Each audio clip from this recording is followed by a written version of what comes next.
Монголчуудаа, улсын их хурлын дарга эрхэмгчүүдээ, өнөөдөр миний бие болон хамтарсан засгийн газар бүрээр хэрэгжүүлэх боломжгүй боллоо.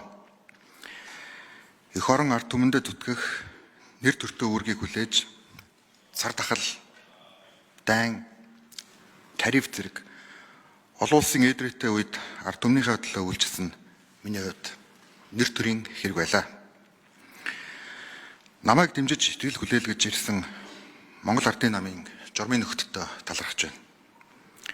100 жилийн түүхтээ улс төрийн ууган хүчин Монгол Ардын намыг нэгэн зуунаас шин зуунд намынхаа мянган гишүүд дэмжигчдийн хамт ялалтаар түүжээс нь миний амьдралын бахархалт түүх болон үлдэх болно. Засгийн газрын үйл ажиллагааг дэмжиж ажилласан Монгол Улсын ерөнхийлөгч Ухнагийн хүрэлц өг улсын их хурлын дарга Дашцгийн амар баясгалан нарт талархал илэрхийлье. Мөн их хурлын эрхэмгчүүд та бүхэндээ талархал илэрхийлж байна.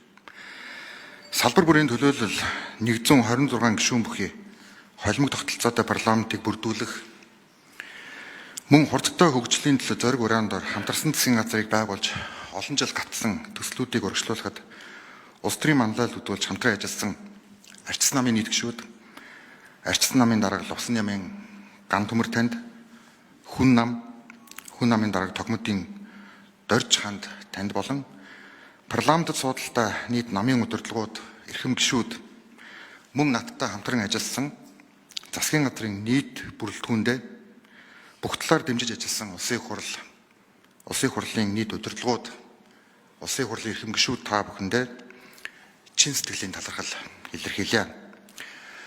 Дараагийн Монгол Улсын ерөнхий сайдын үйл хэрэг өрнүүн их замд нь амжилт хүсье. Дараагийн ерөнхий сайдын амжилт бол монголчууд бидний хамтын амжилт учраас бүх талаар дэмжиж хамтран ажиллах болно.